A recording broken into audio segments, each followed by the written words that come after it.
Welcome back to the XG podcast. This is episode 27 with Jesse and Jerry. A lot of great things that happened over the weekend. Pig's feet were thrown. Yeah, Pig's feet.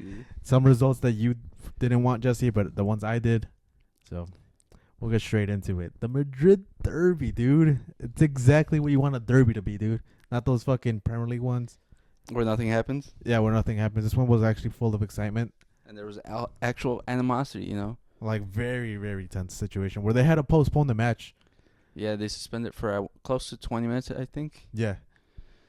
Crazy. It's a situation you don't want to see, but, you know.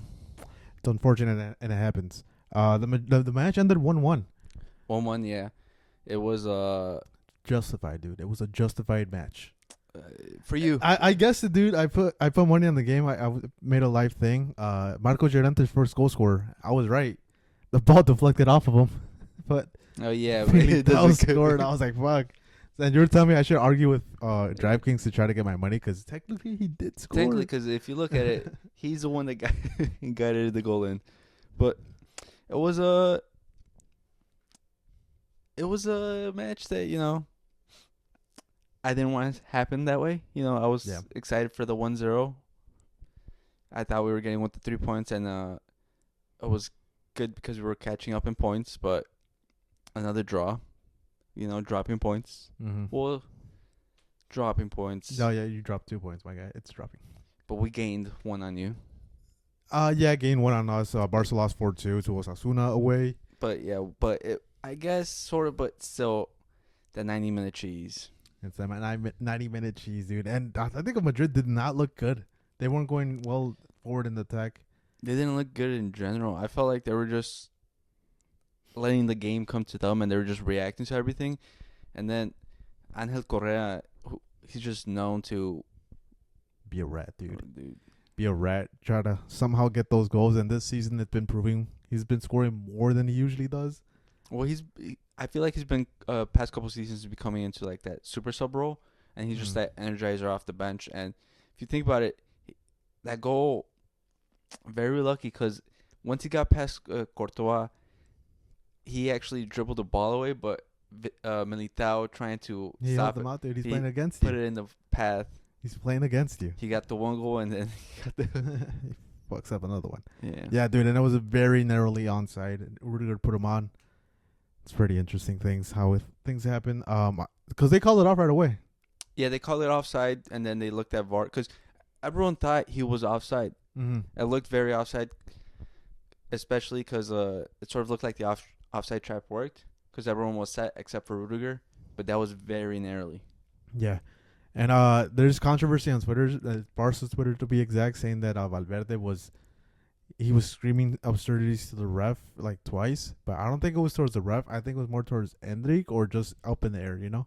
Yeah, because Endrick, you know, he's showing his youth because he went for glory, dude. He went for glory. He had Jude completely open on the left, and he went for the long shot similarly to Stuttgart, and it didn't come out.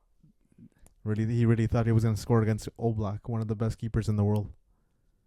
Yeah, youthfulness, confidence, which is, you don't hate to see it. I love to see it. Completely, because you want your young players to come in and play with confidence because you don't want to completely shut down, but you got to make the smart play. And those times you need to make the right decision. Like, the right decision was to prolong the play. Because, Jude was coming on the left, but on the right side, it was also Vasquez making in that run. So if Endrick kept making the run forward, dragging at least one of the defenders, Jude has an easy pass to the other side to Vasquez to try to shoot on target. Yeah, and you especially want those in, like, tense or, like, big games like the Derby. Yeah, you got to try to put it away. Yeah, because you never know what could happen. And ended up getting a tie. But yeah, Jude wasn't very happy about it. I'm sure a lot of Madrid fans were happy about it. I'm pretty sure Ancelotti had a talk with him right after the game and about that situation. At least it came up in the training film. Yeah. But he's gonna learn from it. Yeah. Well, that's the thing about young players. You know, everything's a learning moment for them, especially depending on how they take it. Yeah. So hopefully he uses this and he learns. You know, maybe because you know how he says he follows all the oldies. Maybe he'll learn. He'll learn, dude. Sir Bobby Charlton was whispering in his ear, "Shoot it, shoot it." Well, he was known for a long shot apparently. Oh my God. It was good, and yeah, the match had to get suspended because Courtois, rightfully so, did laughed at the ultra section. Which one thing, it's another thing too, because ultras aren't supposed to be in stadiums. Yeah. And the fans retaliated, rightfully so, because you just got conceded on, and then this guy that used to be on your team is laughing straight at your fucking face. It's not a great sign. So they were being assholes then and started throwing things at him, from lighters to cups and even pig's feet in the bag. Yeah, pig's feet. Crazy how that gets into a stadium. Yeah, I don't know. That should be a fucking health hazard. Oh my god, it somehow got back, dude. The last time was what, Figo, the pig's head. Now it's pig's feet. Pig's feet, dude. They love them pig in Spain, dude. They do. But it's crazy because they let them go in with mask. Yeah. Like, how does that happen? I don't know, dude. They keistered it, maybe. I don't know. they had to do something. I don't know how they got the mask in, but yeah, they're not allowed masks in Spain, especially because they're trying to identify people if there is racial slurs being said. But yeah, I don't know how it got in. And then even again, it's ultras. Like Barca has no ultras. Madrid does not have ultras. We both either.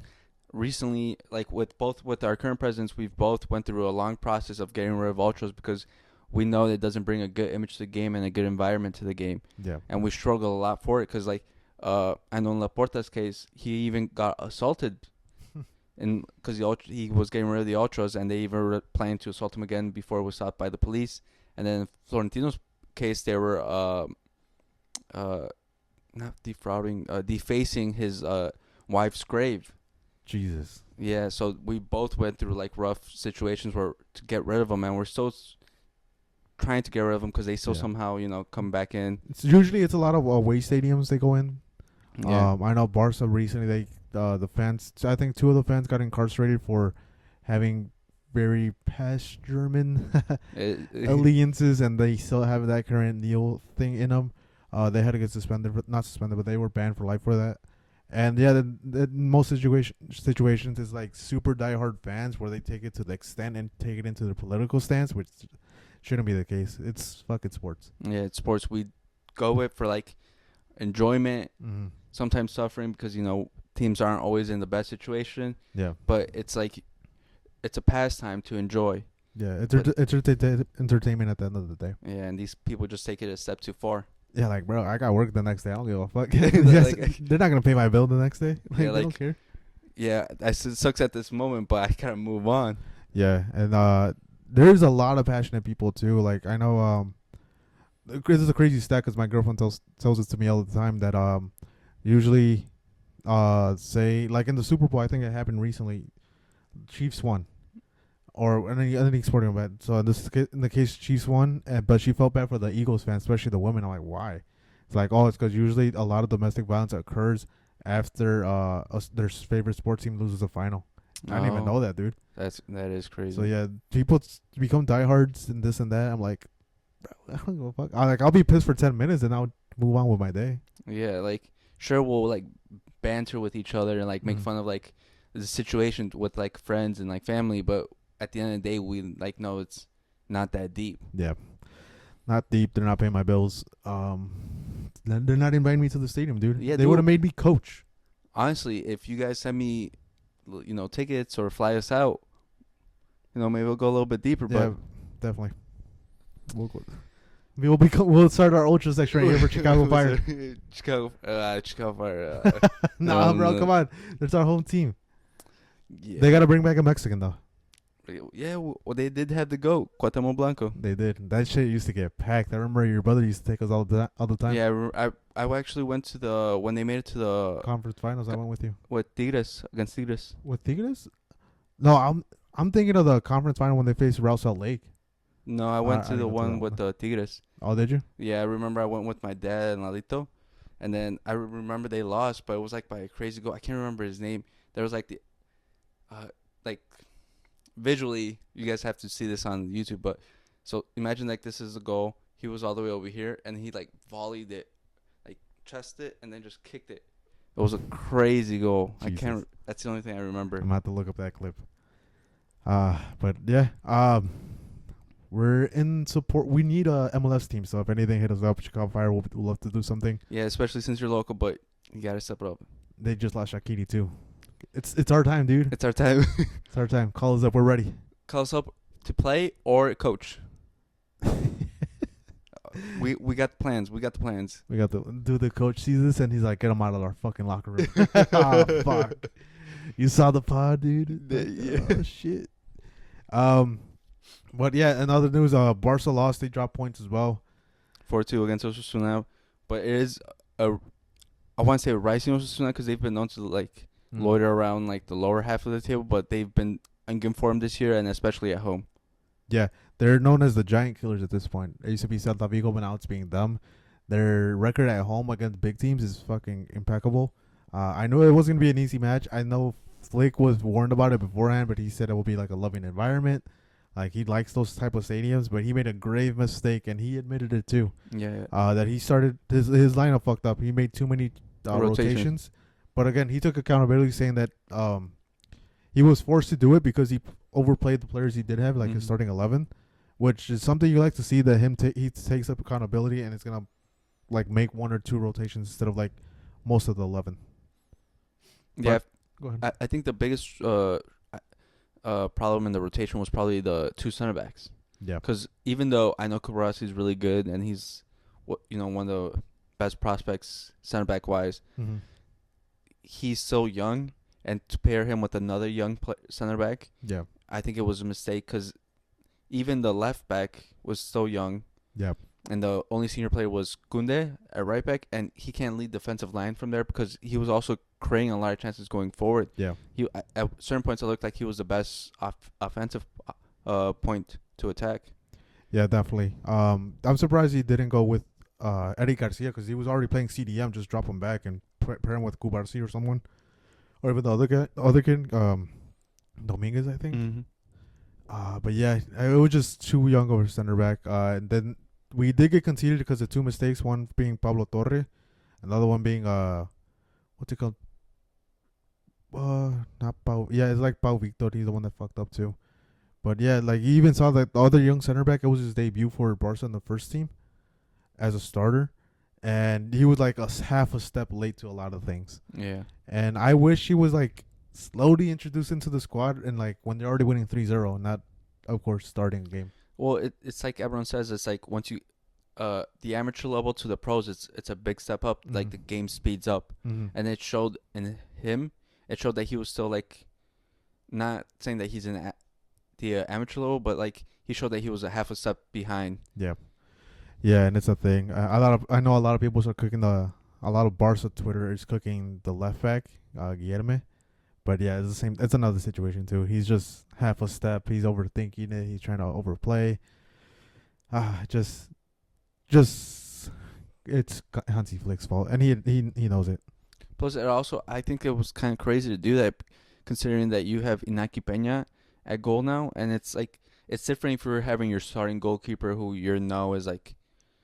They could keep the back line in check. Yeah, like this is Inaki Peña being thrust into a different situation. It's not that you're starting a back 4, so he has to take command over that, and it's difficult when he's like trying to find his feet in that situation as well, and then to lead a young back line, it's kind of hard. Yeah, definitely. And Ferran Torres, dude, he's still starting. I don't know how he's doing it. I think he's just giving Ansu Fati time to recover and not put a lot of pressure on him. But god damn, bro, like we're all tired of it. Not me. I love seeing him play for Barca, man. At one point of the game, he did have a crazy run where he took on like 3 players. He did, but then he's not gonna finish that. Yeah, he shot it at the goalie, but the goalie, he made the save. But yeah, he even had a blunder, which was funny as fuck. Yeah, I always watch him play for Barca, and I'm like, I always question myself, how is he still play there? But then I'm not upset about it. Yeah. Then you see as soon as Ferran Torres didn't get subbed out, but Lamine subbed in and took over the right wing spot, and you saw right away there's a huge difference. There's more creative chances. Even Rafinha was in; he was kind of off too. There's still a lot of chances being created. So our starting 11 is our best starting 11. So we desperately need our midfield back. Yeah, but that's the problem nowadays. I feel like, especially in our situation, because we don't have that depth like Premier League teams have, because we don't spend like money, because we actually listen to financial fair play. Yeah. But like there is a gap between our starting 11 and our benches, Yeah. and we're trying to find the gap to it. But it's hard. Yeah, it's definitely difficult. But I think if anything, it helps out with having a academy, especially if you're Barca right now. You're just producing fucking wonder kid after wonder kid. There's another one in the lineup in the ranks right now. Hopefully, they all stay healthy. But yeah, Barca's getting Gavi back this week. Speaking of another, another wonder kid. Gavi's coming back this week. De Jong's coming back, so help's on the way, dude. help is on the way, but also it can also create a situation where too many people are fighting for the same spot. Yeah, that's a lot of depth in that midfield, sadly. But yeah, moving over to the Premier League. Unfortunately, I know. This is what they're here for, dude. There's a lot of Premier League fans out there. A lot of wrong fans, people that don't know ball and then question us. Oh yeah, dude. The TikTok today was something else. But what's the first one on the agenda? You want to just go over the shit show that is Man U? Oh, I'd love to, bro. They faced Tottenham and they haven't lost to Tottenham at home since I think 2018. It's been a while though. But Didn't they lose last year? 2022. I mean, like in the Premier League. Like I don't know if it was something else, but no, they at home at Old Trafford. Oh, okay. It's been a while. I think it's 2021, 2020. But yeah, it's a very hyped up match, and it was a great match because Man U lost. It was a great match, and then we're big Ange fans, and he just showed the difference between coaches. Yeah, he definitely did.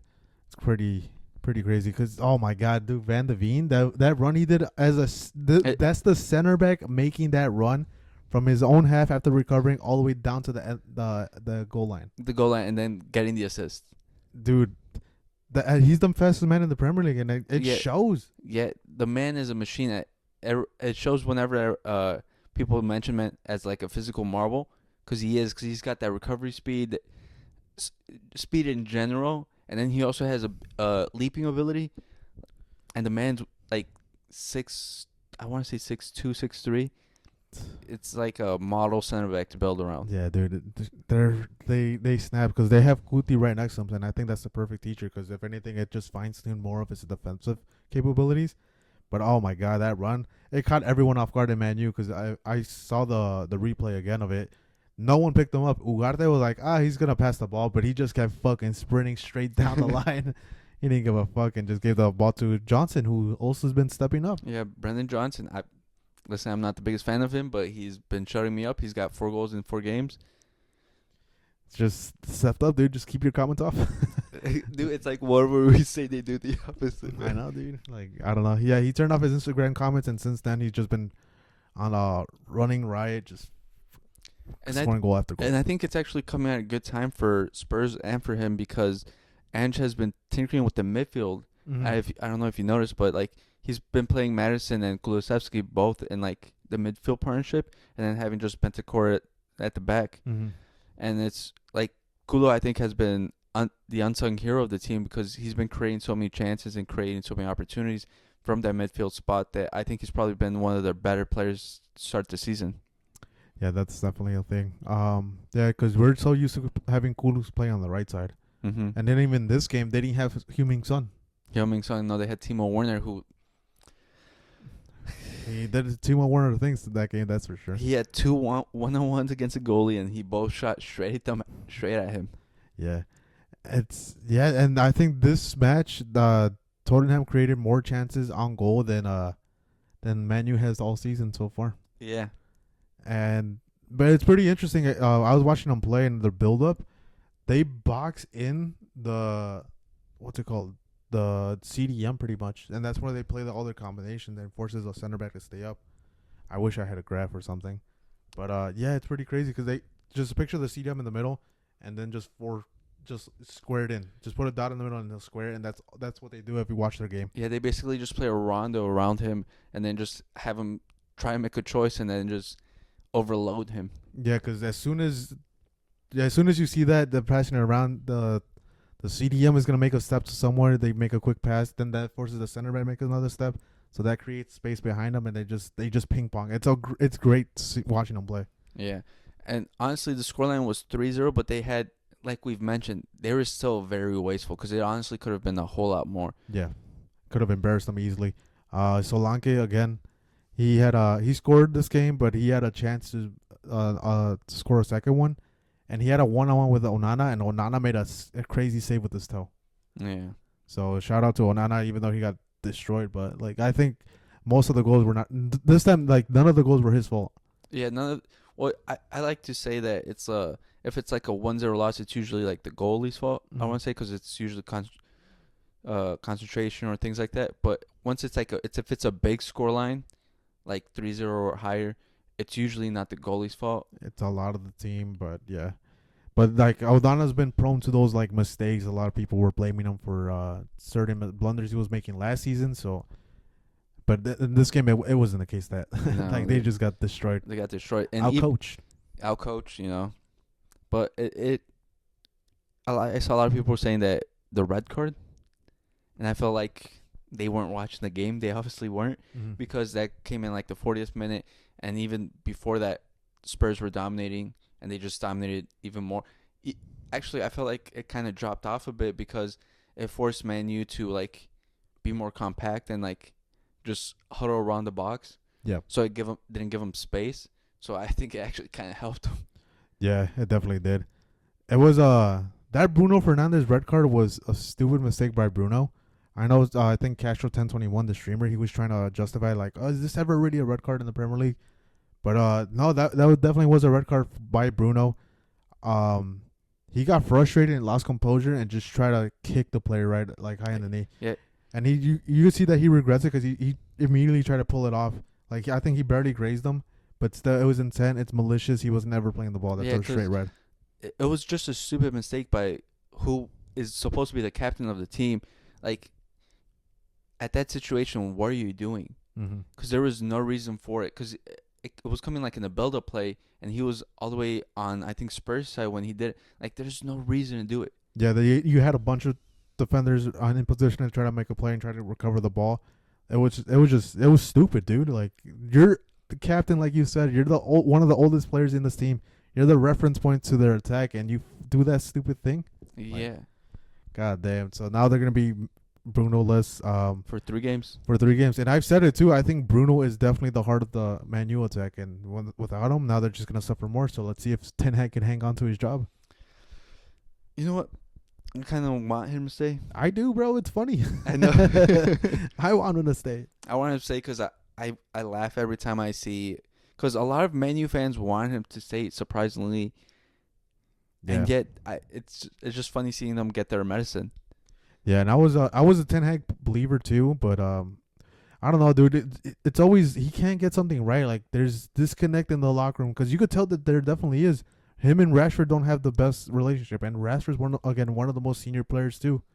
Don't say that, Jerry. They get confused. Oh my bad, one of the youngest players. And yeah, I don't know. I think there's definitely a disconnect. There's cliques. If anything, it's like the PSG problem where they just had different cliques of groups, so they're not just they're not cohesive. They're not with each other. But my problem with this is people say it's not Ten Hag's teammate, but if you I saw a stat that some Man U fan put out that 17 players of the first team are actually Aaron Ten Hag signings. So like this is his team at this point. He's recreating Ajax, dude. That's why he's trying to get Frankie de Jong. Yeah, like he's had 3 years. He's had 17. He spent $600 million or pounds or whatever on the squad. So you can't say at this point it's not his team. Yeah. He's going to have to take responsibility, and it's again, who's going to want to take over that job? Probably no one.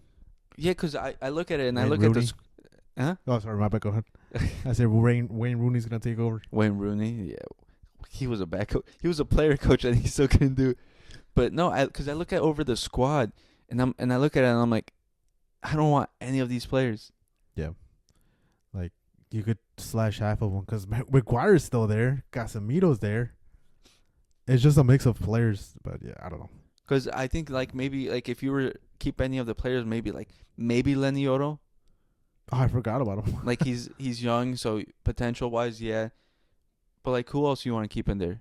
None of the attackers, because they're not scoring, they're not doing anything. Jadon Sancho, but they sold him. But that's because Ten Hag. They sold him, but supposedly they had shit out, but clearly not since he got sold. And then they say they solved their midfield problems with Kobe Mainoo. He got injured, so it's not fun to be a Man U fan. Let us know what you guys think. What should they do? And don't forget to like and subscribe in this video. I'm just throwing it out there. Make sure to put the bell notification on, because I know you motherfuckers don't. Robert. Yeah, Robert. We saw, dude. It's okay. Just put it on the background. But what's the next one? It was Premier League, definitely.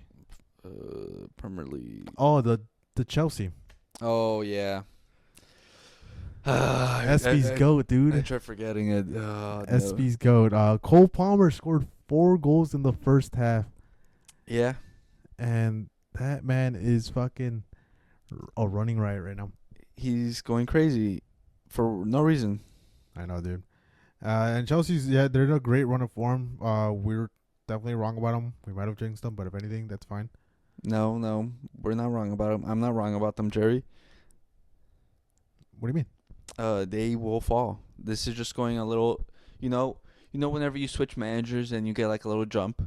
Yeah. This is what's happening to them right now, and then they're gonna fall flat. I believe in this. We'll see. And then what's it called? Nico Jackson is being Nico Jackson here. Yeah, dude, he hurt us. Literally, last week we talked about how he's finally started finishing. He's showing.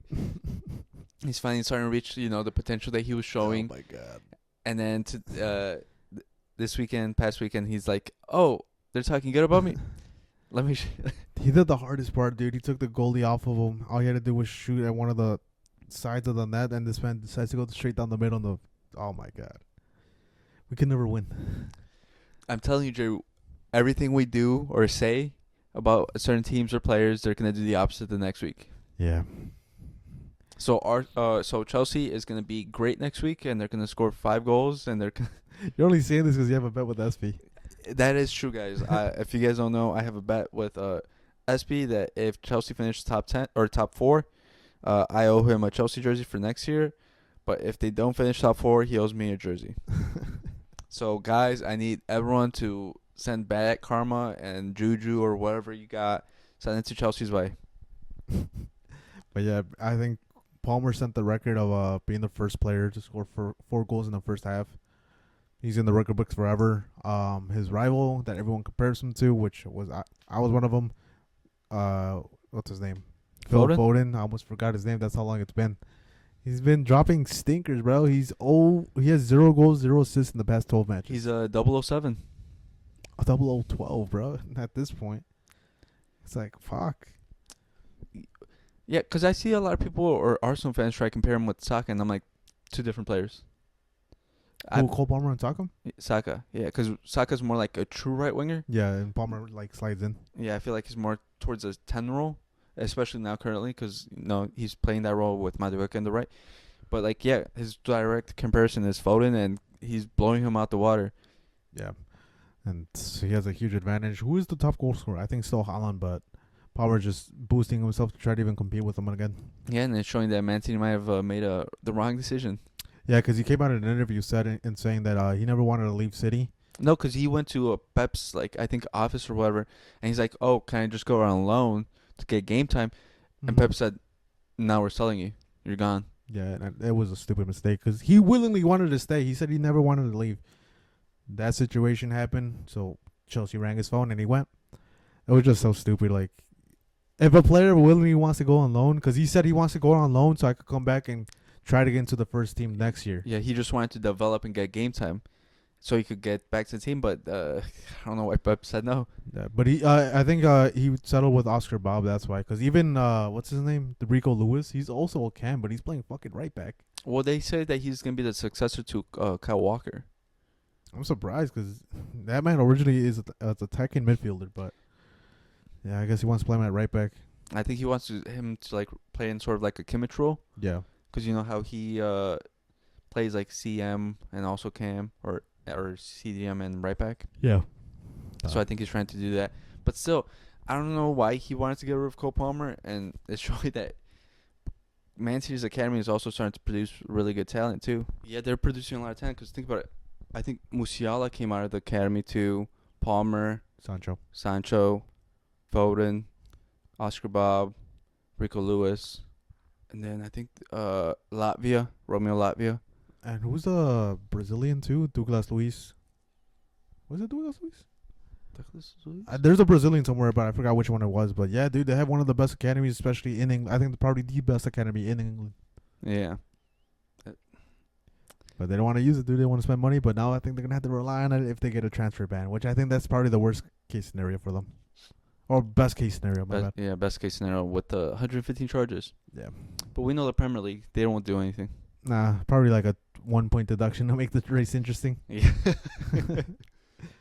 But, in other news, what's the next thing? Leverkusen Bayern, Oktoberfest game. Oktoberfest. What is Oktoberfest? You were just asking me about this. I don't know. They drink beer. Yeah, I know they like go out and celebrate, and then they go like in those traditional clothing, and then all I know is beer. Beer, and beer. Yeah, so if you guys know, let us know in the comments. I'll probably look it up after this because I don't know anything about it. Yeah, no, I've heard about it. I know like it happens, but I just don't know what it is. But yeah, that was a big clash. Leverkusen versus Bayern. They ended up 1-1. 1-1. I didn't expect that draw at all. Well, both goals actually came from like similar situations, like edge of the box volley, like Aldrich scored for Bayern Leverkusen, and then Pavlovic, who were like probably the two most unsung players on each team, just scored crazy goals. Especially Pavlovic, because that goal was crazy. Yeah, both of them were like bangers, but like no, Pavlovic definitely has the goal of the game. He said, "You could do that, I could do it too, but better." Yeah. So it was a fucking great strike. It was overall just a great game. It's a German game, just very direct play on the wing, cross, just overall great. And it shows that Xabi Alonso does bleed, dude. He's not having a great start to the campaign. Yeah, and I feel like this might have come down to not getting reinforcements. Yeah. Because I think during the entire summer, usually you try to get reinforcements or like build up the team to make it stronger for next year, especially in a situation where they're playing in Champions League now. I think he was mostly just fighting to keep his players in the squad.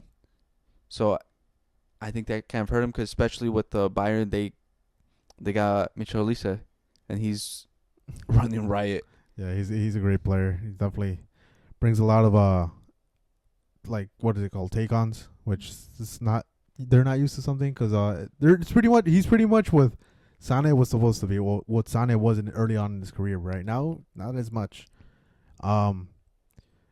I think Xabi Alonso just didn't evolve tactically after last season. It's like, I think he should have made more adjustments. Like in the Champions League, he started off great, like we mentioned it, like because he's facing teams that he hasn't played. But now you're facing teams that you played twice last year. They have film on you and they know how you play. So he didn't make those adjustments, and I think he'll eventually start making them, because he's not producing results, or at least results that he wants. But yeah, it's something to keep an eye on. Fraud alert, if anything. Well, I think it's what happens when any young player or like any young coach comes up, they usually come up with this. They have a style that they prefer, but once people know what your first move is, you got to develop a second or a third, and keep them on their toes, because you can't just keep doing the same thing over and over, because at that point they know what you're doing, and then you're done.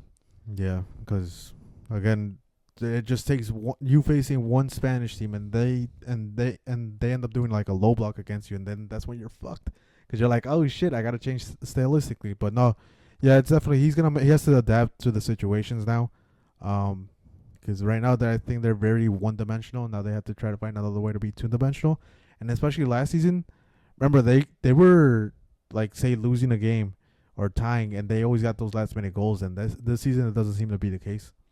Well, also, I feel like the attacking force isn't the same as last year. I feel like they've sort of like fallen down a bit. Yeah. Because they're not getting those same goals as before. Like Florian Wirtz last year was like magic. And I'm not saying he's not that, but he's not at the same level, I think. Yeah. And I feel like it might be, maybe too many games, because, he looked like that in the Euros and he got dropped because of it, but he hasn't had the best start as well.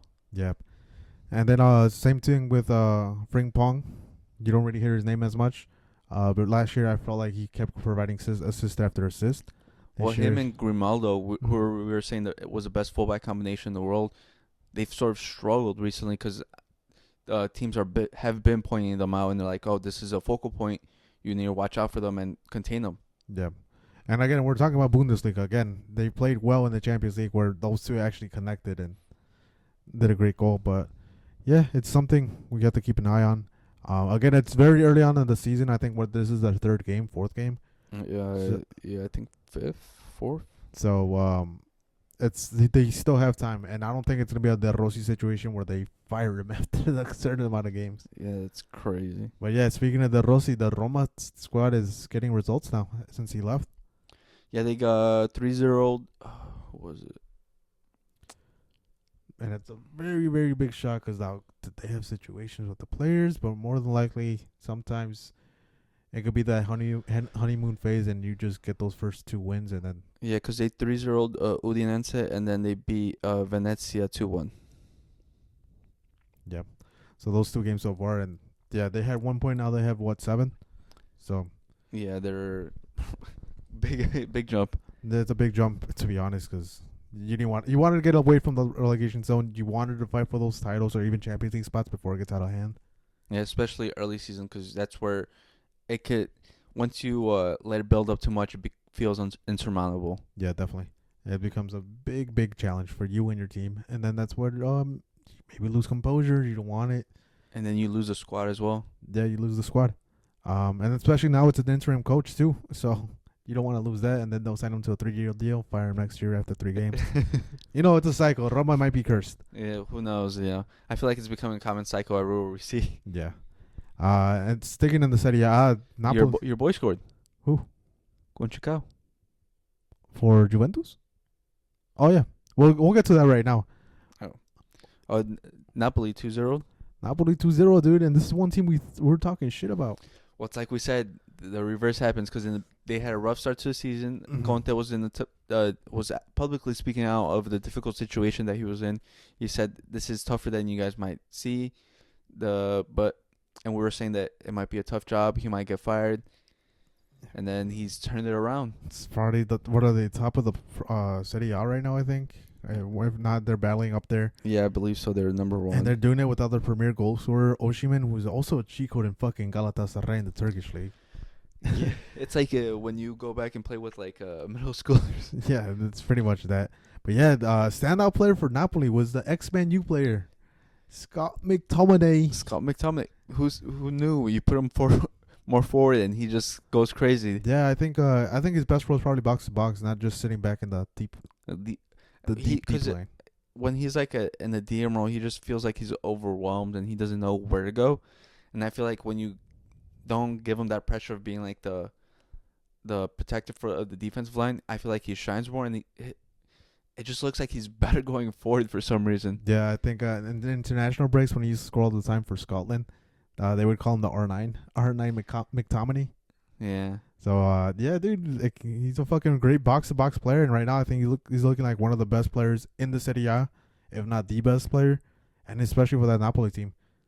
So yeah, the Napoli, because they are in first. They're 13 points. Yeah, and they're 1 point ahead of Juventus.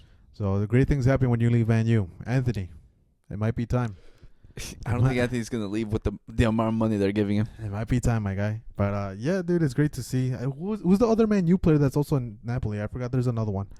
I can't remember right now off the top of my head, but I know Lukaku's there.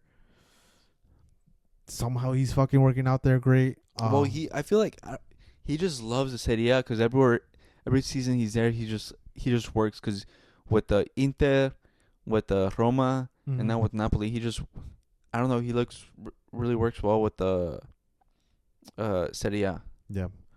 Maybe it's a more comfortable league, more space, not people pressuring instantly. But Lukaku might be the fucking Zlatan of their generation. Not as many goals, not as good, but as in like jumping from team to team, yeah. Are you maybe thinking of Billy Gilmore? Is he? Yeah, but he was a Man U, he was Chelsea. Okay. He was with Brighton. Yeah. All right. Yes. I was thinking of Billy Gilmore, but yeah, I know it was another UK Wales, Scotland, Irish. Yeah, he's Scottish. Yeah, Same as that area. I don't want to say something wrong to them because I know they don't like English people, but I mean, who does? but yeah, it's great. It's great, especially seeing people from that area going outside and going Yeah, abroad. because it was known beforehand that they like if they leave the UK, they just don't do well outside. Yeah, And I feel like it's been changed in recent years. They've been expanding, like especially with like Jaden Sancho going out, Jude, uh, Tammy Abraham.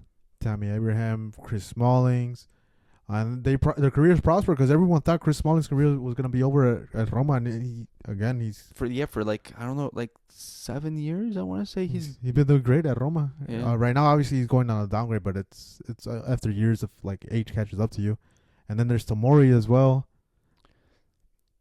Leave England, guys. I think that's what it's saying. Maguire, it's time. Dude, Just start calling out every English Dude, person. Harry Kane. Oh my God, how can we forget about Harry Kane? Harry Kane, yeah. Gallagher right now. No, think about it. Maguire and a low block in Spain goes crazy. Oh, he'll be fucking OP. He'll go crazy. Just go with Haller and fucking Leganes, and you're set. Dude, you become captain instantly. Do you know how crazy? You know how hard that would be? Nothing's going up in the air. Here, I'll do you one better. Pickford.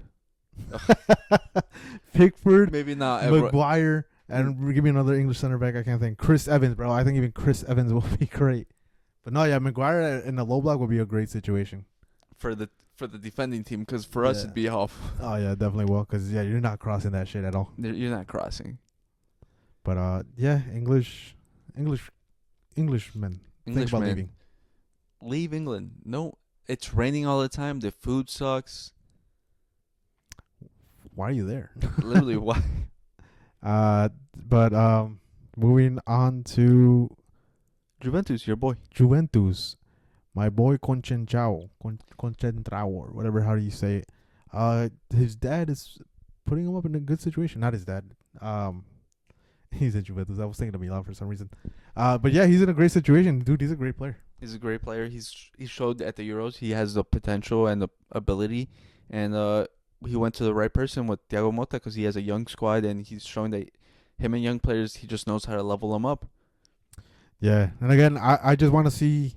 I'll start believing more in Juventus that they might win the title when they start beating the top teams. Because again, they could beat the small teams all they want, but when it comes to the top teams, they've been like, I think, intimidated if anything. And then even to Vlahovic, he ended his goal drought. I think it was a bunch of minutes. 2 goals. I forgot the time, but I think it was over 5,000 minutes that he hasn't scored a goal. I don't know, 5,000 minutes. I don't know. It was something crazy. 5,000 minutes, that's crazy. But for his price tag, it was like people were booing him too. But no, it's great seeing him get on the score sheet.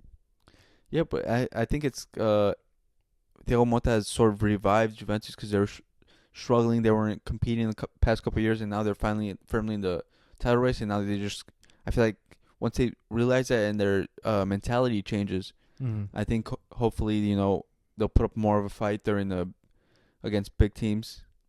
How's this? Do you miss the old Juventus badge? Yeah, me too. I don't like the new one. I feel like I miss a lot of teams badges, like the old Man City one, the one with the boat. Not the boat. Don't they have the boat currently? Oh, they do have the boat. The eagle or the bird one? Oh yeah, that one was good. Which other one? But no, yeah, I was just thinking that I think they modernized it too much, and I don't like it. I hope they revert back. I know Barca's badge went through a change too, but it was just a small one. Yeah. But yeah, dude, don't modernize that shit. Like some of the old badges are insane. Yeah. People these days try and change everything. But yeah, we have Champions League football this week as well. Is there anything else from the league over this weekend? From Serie A, Pulisic scored again. Yeah, one of the best players in La Liga, and what's it called? Serie A. Yeah, the LeBron James of football is showing up. Oh yeah, and I wanted to talk about it real quick before we move on. Yeah, you just reminded me that Milan's lineup is kind of great. Super attacking. Yeah, super attacking because they play with 2 strikers, 2 wingers, and then Theo Hernandez, like you said. So it's because I was watching the game because I had a parlay on. It hit, by the way. They had Tammy Abraham, Morata as strikers, Leao as left winger, and then what's in the Pulisic at right winger. And I was like, that's 4 attackers. Then I see fucking Theo Hernandez making a push. I'm like, that's the 5th attacker. And then what is it called? Reinerds? Right. I can't say his name. I don't know. Someone comment how we say his name. Yeah, do the phonics thing on the bottom. But yeah, Reinerds, I think he also pushes up too. So it's a lot of attack, and they were tied 0-0, and that was the 40th minute, and they just scored 3 goals in like less than 5 minutes. Well, that's why I thought what was gonna happen earlier in the season with the Fonseca. Yeah. Because I felt like his style was gonna get immediate results, but I feel it's actually turned into the opposite. Because I thought Thiago Motas was gonna struggle at first, and then his style was gonna shine through at the end. But it feels like it's switched. Yeah, it's the opposite. These guys needed more time. Juventus didn't really need that much time, and they got it going instantly. But yeah, it's great to see Milan getting back into their footing. It's making the Serie A really interesting because, like we said, the most competitive league. Because I feel like the top 6 or 7 are like really compact. Yeah, definitely is. And again, they're one of the leagues that makes it deep in the Champions League. This has been a consecutive thing for over a couple of years now. English, you guys don't really have it that much. These guys do somehow. They don't perform overseas. Once they don't have the advantage anymore, they just they crumble. Because imagine they had the money, they had the marketing that Premier League does. It's crazy. Because that's why the Serie A got an extra spot last year for like Europe, because they did well in the Champions League, the Europa League, and Conference League.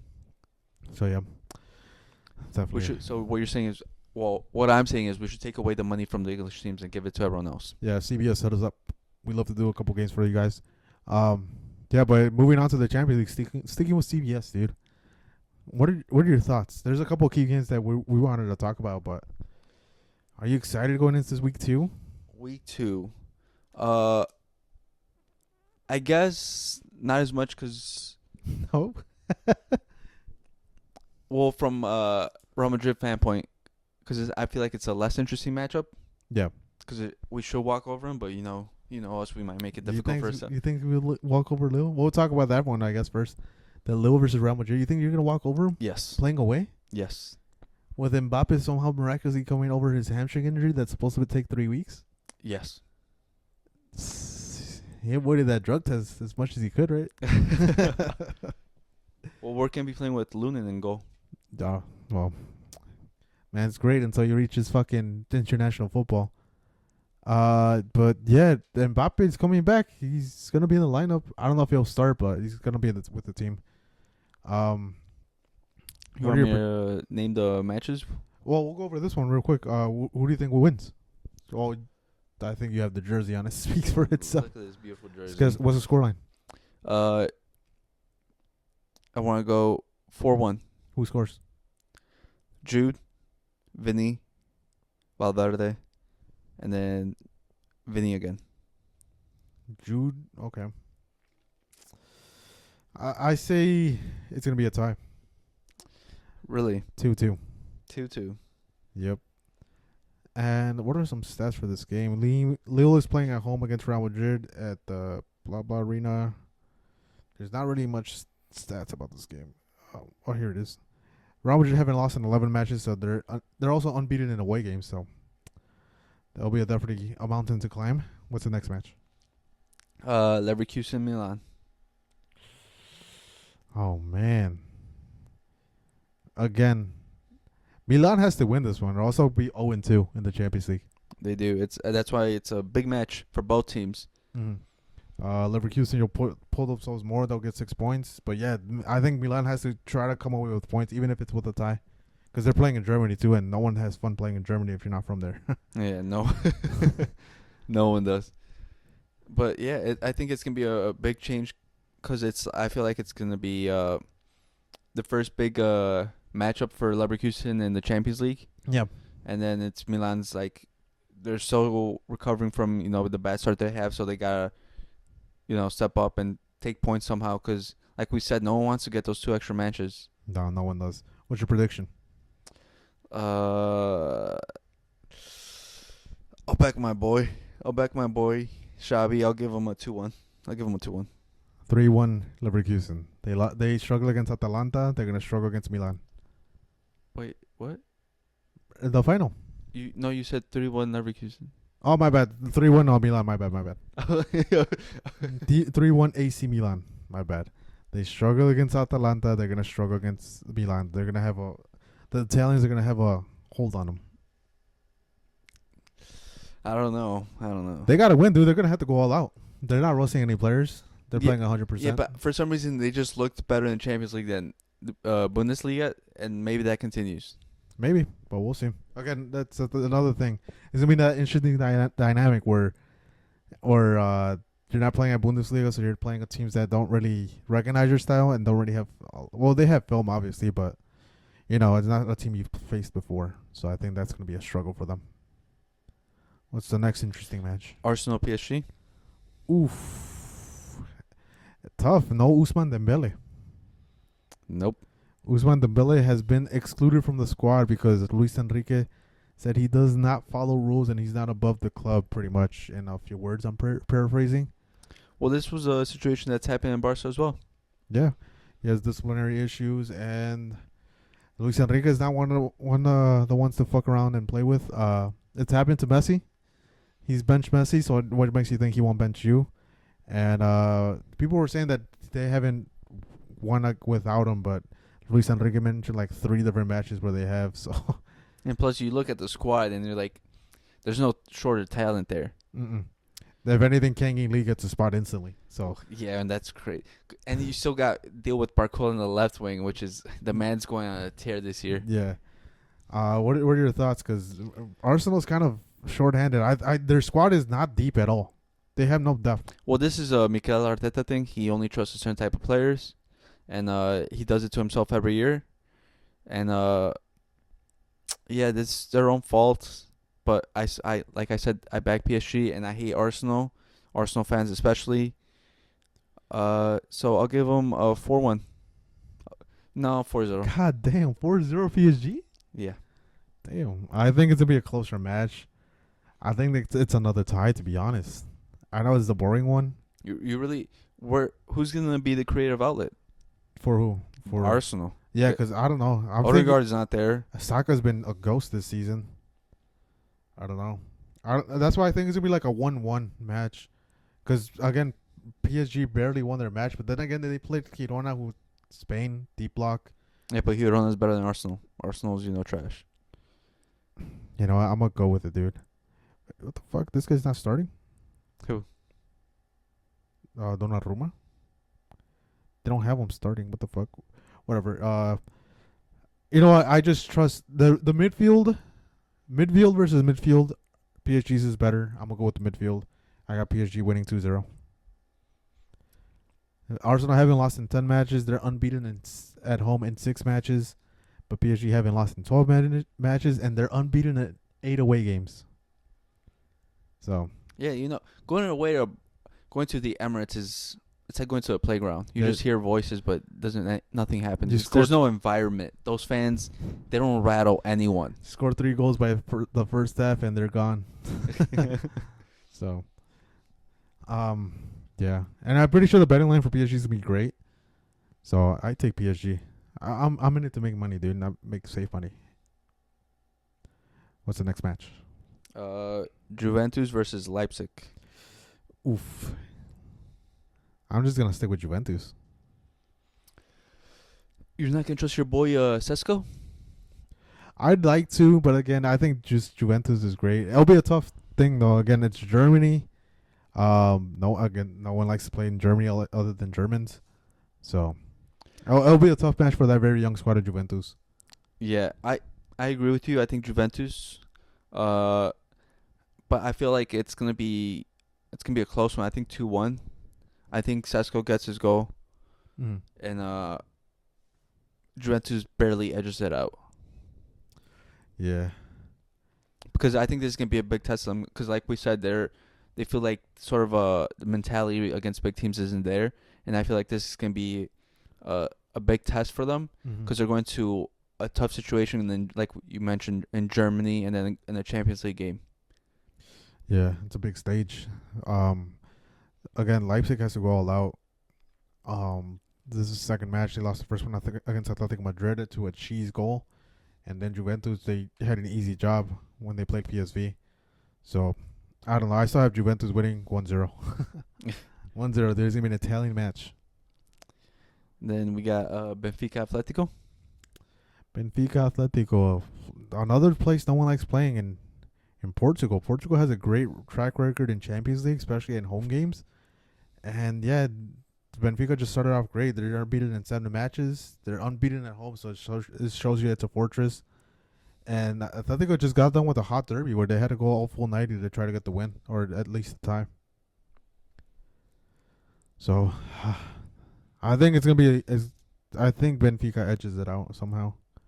It's going to be a 1-0. Of course, I'm going with Benfica, Jerry. I just want you to know. Fuck Atletico. I don't know. I'm just having doubts because this guy did pull out... what the fuck is his name? Sorloth and Julian Alvarez during the game, so they got rest. Yeah, but Benfica has Angel Di Maria. They do. And the man shows up. Yeah, I'm just going to go with my gut and say Benfica 2-0, 3-0. Going with Benfica on complete bias. And plus, Atletico Madrid they have games to drop. Like I said, it's going to be more like basketball. But there's going to be scheduled losses. And this might be one of them for Atletico Madrid. Because they know if they lost against Madrid, their kind of hopes for the league kind of fades away a little bit. But it just puts you under more pressure. Then Aston Villa versus Bayern Munich. You know, English money versus traditional powerhouse. Ooh, and they're playing at the Villa. It's going to be a test for Vincent Kompany. He's coming back to the Premier League since his stint at Burnley. Yeah, but with a much better squad. Well, yeah, definitely much better squad. Bayern Munich hasn't lost in 13 matches, and Aston Villa hasn't lost in 6. Oh, man. I think it's just a boring answer. You know, Bayern's going to edge it out probably, but I hope it's going to be an interesting match. I'm going to say 3-2 Bayern. I think it's going to be boring. 1-0. Bayern? Yeah. Because Aston Villa, you know, Unai Emery is European genius. European competitions, he just, finds a way. I think he'll make it difficult. I think he's actually going to outcoach Vincent Kompany. Mm-hmm. But the amount of talent difference is just outstanding. So I think Bayern's going to win through talent alone. Okay. Then they have the guy in form, Johan Duran, ex-Chicago Fire player.